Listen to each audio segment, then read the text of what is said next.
How many goals do you think you would score if you spent an entire season playing as a striker for a Premier League team? I don't know if any of you have ever had this conversation before, but when I was with a group of friends for the final day of the Premier League season, it cropped up yet again. Yes, it is quite a regular occurrence. My own view is that in football, as in a lot of sports, people tend to underestimate just how good the standard of the Premier League is, and just how good almost all professional footballers are. There are strikers who bag a hatful of goals in the Championship or overseas, who are clearly very good footballers by most standards, but still cannot buy a goal for love nor money in the Premier League. Therefore, my answer, assuming that I am not allowed to take penalties, is always either 1 or no goals. When the question is specific to if you were playing up front for Man City or Liverpool, I would probably edge towards 1, but put me in the Norwich or Burnley teams and, honestly, you can forget it. I do well just to get a touch, and I am not even a horrendous footballer by amateur standards. I'm not great, just to be clear, and just to lower the expectations in case I'm ever asked to do one of those YouTuber or Z-list celebrity matches, but I'm not utterly horrendous. One of my friends, on the other hand, reckon that if he were to play every minute for Manchester City, he would be in contention for the Golden Boot, and was confident that he would outscore Gabriel Jesus. When we clarified that he couldn't take penalties, he said that was fine because he'd still be on free kicks. Bad news, Mahrez and De Bruyne. It is time to step aside. The molten Messi is coming right through.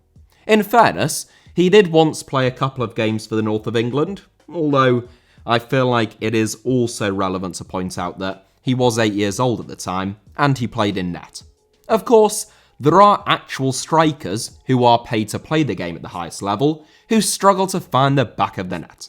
North Macedonia legend Goran Pandev played 31 times this season for Genoa and Parma, and only scored 1 goal for the latter in Serie B. Ollie McBurney, who set Sheffield United back a potential £20 million in 2019, failed to score in 28 appearances in the Championship this season, scoring his only goal of the campaign in the League Cup. And 22-year-old Serbian striker Slobodan Tedic, who spent this season on loan at PEC Zwolle in the Eredivisie from Manchester City, scored just 1 goal in 25 games this season, and none in 23 in the league. You'd have to say, Man City signing Erling Haaland and Julian Alvarez is probably bad news in terms of his first-team prospects at the Etihad next season. All three are far too prolific to feature in this 7 though, because in today's video, I'm taking a look at 7 forwards who have failed to score a single goal in all competitions this season. Reserve and youth team games are not eligible, neither are goals in friendly games, T's and C's apply, may lead to severe burning, rashes, spontaneous combustion and internal bleeding. Please read the outside of the packet for more information. 7th, Daniel Sturridge. We start with the centre forward, who has played the fewest number of games of any player in this 7 this season, but who is also one of the biggest names. It is a very well-established fact that Daniel Sturridge was excellent in the 2013-14 season, but has sadly been monstered by injuries ever since. But I don't think that there is quite enough appreciation of just how good Sturridge could have been. Some people seem to think that the 2013-14 season was an aberration, aided by the genius of Luis Suarez. But in reality, Sturridge scored 11 goals in 16 games for Liverpool the previous season, and he even scored 8 in 12 during a spell on loan at Bolton Wanderers in the 2010-11 season, aged only 21. If it wasn't for injuries, and perhaps the psychological problems that came with those injuries, Sturridge could have been a generational talent for England and in the Premier League. Of that, I have little doubt, and I don't think that is any exaggeration. His speed, movement, touch, technique and finishing were all out of this world. So it's hard to believe that at the age of 32, Sturridge has just gone a whole season without scoring in Australia. In fairness to the Englishman, he only played 6 games all season due to, you guessed it, a long-term injury to his groin.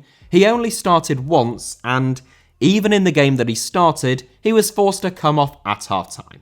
The end result was just 138 minutes of first-team football for Perth Glory, who finished dead last in the A-League this season, 8 points behind Brisbane Roar in 11th place, having scored just 20 goals all season. It has been a bitterly disappointing season for both Perth and Sturridge, who was hailed as being one of the biggest A-League signings of all time. Tony Pignata, Perth Glory's chief executive, has said that it is unlikely that the club will offer Sturridge a new deal. For obvious reasons. So where he will end up next season, or whether he might even decide to hang up his boots, remains to be seen. 6th, Dickson Abiyama. I prefer to build people up rather than knocking them down on this channel, unless they are evidently morally, ethically, and spiritually repugnant, so I want to start by building up Dickson Abiyama, whose story is a remarkable one. Born on the outskirts of Lagos, Abiyama's family relocated to Germany in 2016, and Abiyama, who was 15 at the time, had never received any formal football training in Nigeria. Abiyama was spotted playing football on his own in Germany when two boys asked him if he played for a club. After he said no, they invited him to come and play for their local team. In his first season, he was put in the club's under-19 team where he scored 29 goals in only 21 games. That prompted an immediate promotion to the first team the following season, aged 18, where Abiyama scored 27 goals in 25 games.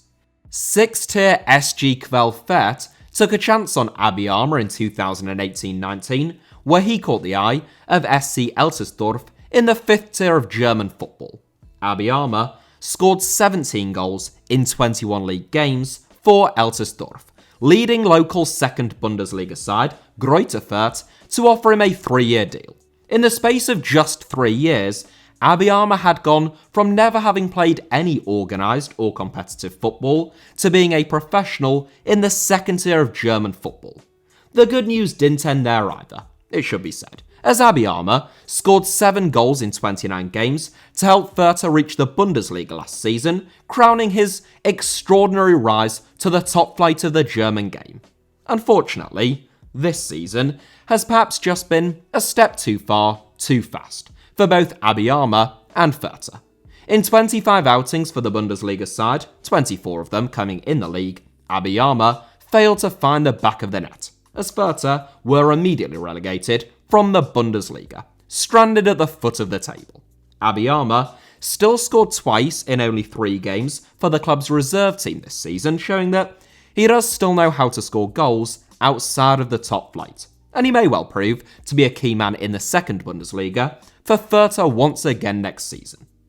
5th, Artem Arkhipov.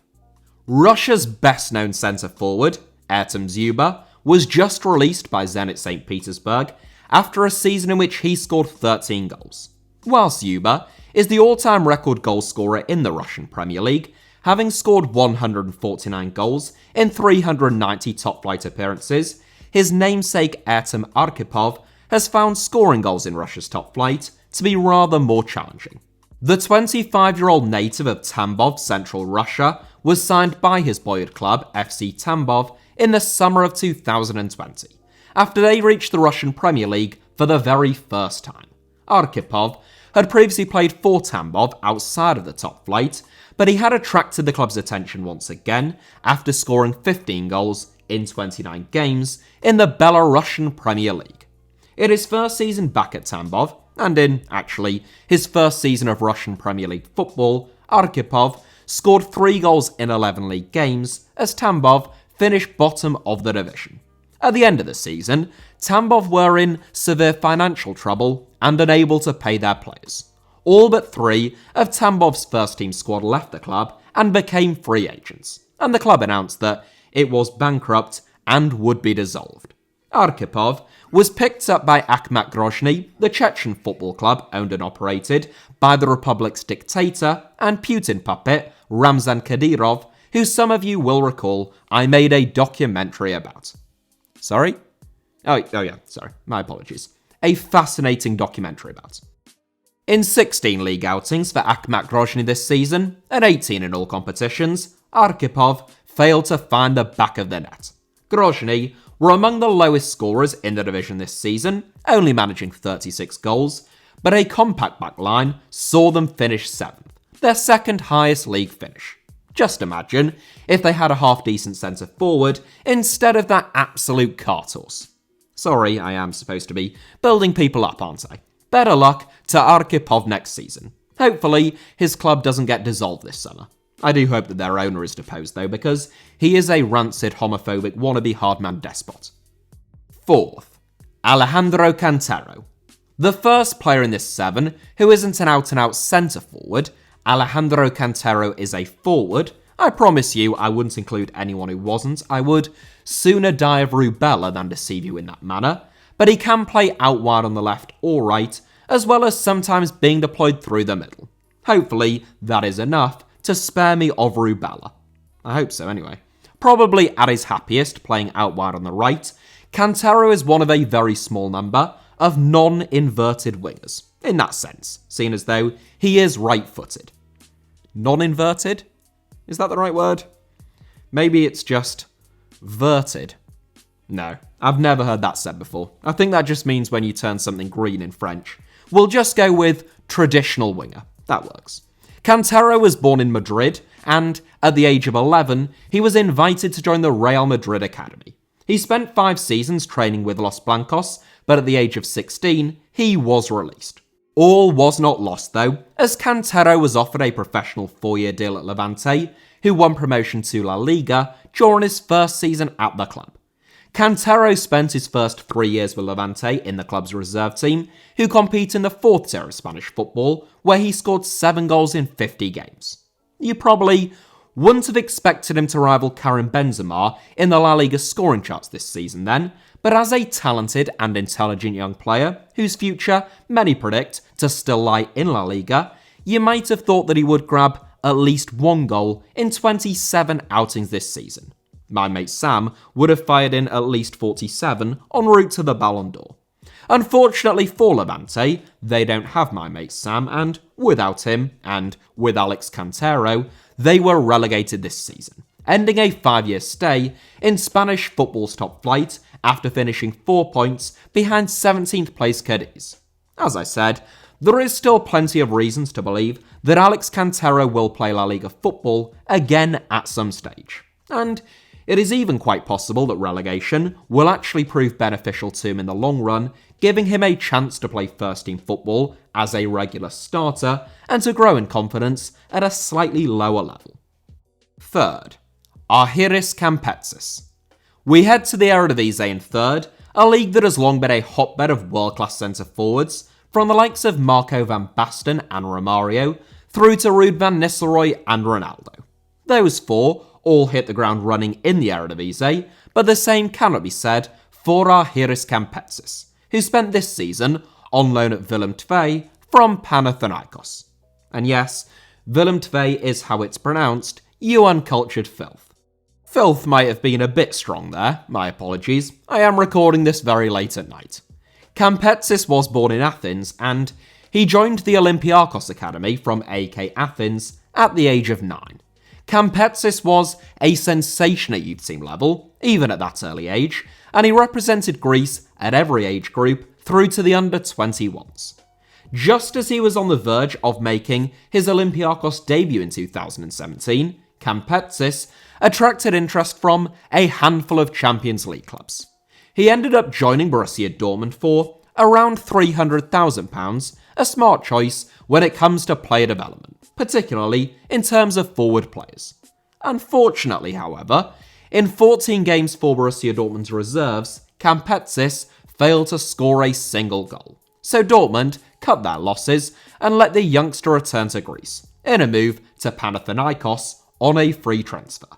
In 64 games for the fallen Greek giants, Campetsis scored 7 goals, 2 of which were scored outside of the league campaign, over the course of 3 whole seasons.